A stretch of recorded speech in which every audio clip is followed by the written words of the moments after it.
Radyo!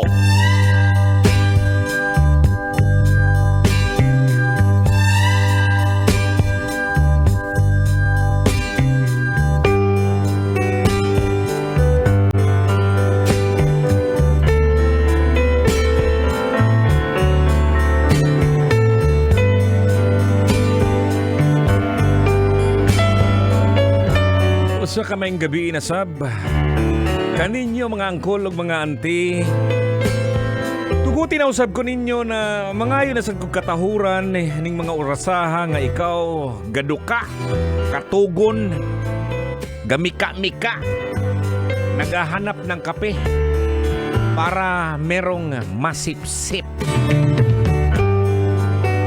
Magandang gabi din sa ating mga angkol o auntie na sana laging mabuti ang iyong lagay nga gibuti-buti. Yun nga, no?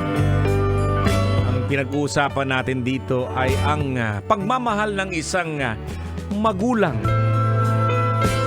Di ni mo kalabuan ang gugma sa usa ka inahan, ang gugma sa isa ka amahan. Minsan sabihin natin, Kol, iba kasi yung tatay ko eh. Iba kasi yung nanay ko eh. Masama. Pero wa lang kakahibaw kung unsay likod. Kung anong pinagdaanan ng iyong mga magulang kaya nagawa nilang ganon sa'yo. Bali-balihon kung istorya mga angkol, iba ang pagmamahal na naibibigay sa atin ng ating mga magulang. Dapat suklian natin ang higit pa sa kaya nating maibigay sa kanila. Di gyud kabayran ang ilang kaayo nila sa atua, isip, mga anak nila. Siguro minsan tayo bilang mga anak hindi mapigilan ng minsan pasaway sa harap ng ating mga magulang. Pero kahit ganoon ka kapasaway, andyan pa rin sila para sa iyo. Marami tayong mga nakikita, no? Nababalitaan ng mga anak na napaniwala, napriso. Pero ano nangyari ng sa mga magulang? Giamuma paghihapon, no? Wa gitalikdan ang mga anak. Tuod badlungon man kita usahay, naagyapon sila og mipadayon paghihapon og amuma sa atua. Ingon ana sila pagka maayo. Sa madaling salita, mga angkol ug mga auntie, ang determinasyon at tapang ng mga magulang kahit ang ating pagsusumikap sa mundong ito ay hindi masusuklian. Hindi tayo magiging kapantay ng ating mga magulang. Kung sa lumad pa nga binisaya para gyud nga modulot gyud sa ilimong alimpatakan, ang determinasyon o kaisog sa mga ginikanan di gyud masuklian bisan ang atong kahago aning kalibutana. Di mo tupong sa ilaha nga inyo bilang mga ginikanan.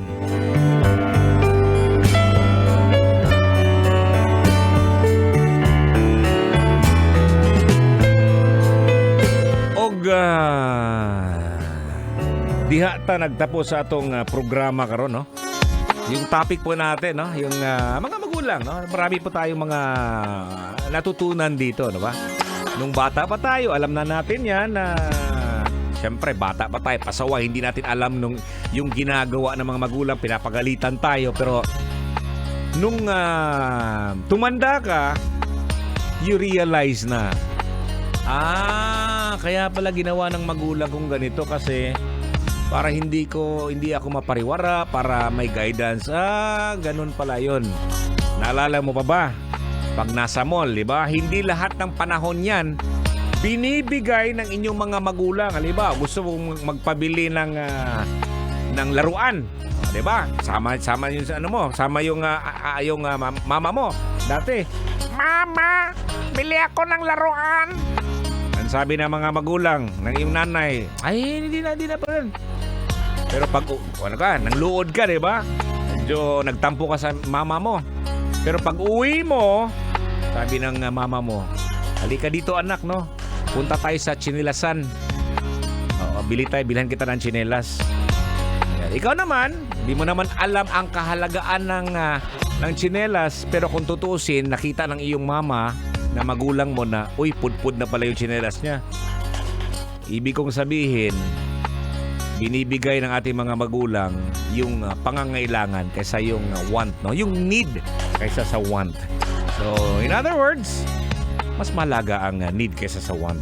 So, doon natin naiintindihan ang buhay. Hay, nako! Okay, no, ito pa rin si Totoy Bato at again, no, i-like po, i-follow po aking mga social media sa aking Facebook account, no, sa Totoy Bato Official. Ayan, sa Facebook po yan. At syempre, yung mga social media accounts natin, huwag niyo pong kalimutan. At marami pong salamat sa inyong walang sawa pong pakikinig at pag-antabay sa ating programa. Simula alas 9 ng gabi hanggang alas 12 ng madaling araw. Sa mga sumusunod sa atin lagi, ang ato mga pinalanggang mga driver, grab driver, taxi driver, mga taga-karinderya na naghahanda ng mainit na sabaw. Sarap niyan. Siyempre sa mga security guard na nilakasan pa yung mga radyo. May gabi ida ni mo guard, ha? Oo, ay patulog-tulog dia guard kay Lucio na ko na imong kigol ron. At siyempre sa mga pulis din, nakatutok din dito. May gabi ida ni mo sir, ug ma'am. Hanggang sa muli, no, bukas din dito alas 9 ngadto na sa alas 12 din lang sa 90.7 Love Radio. Maraming salamat. Totoy Bato, Lucion, medyo na ko na imong kigol.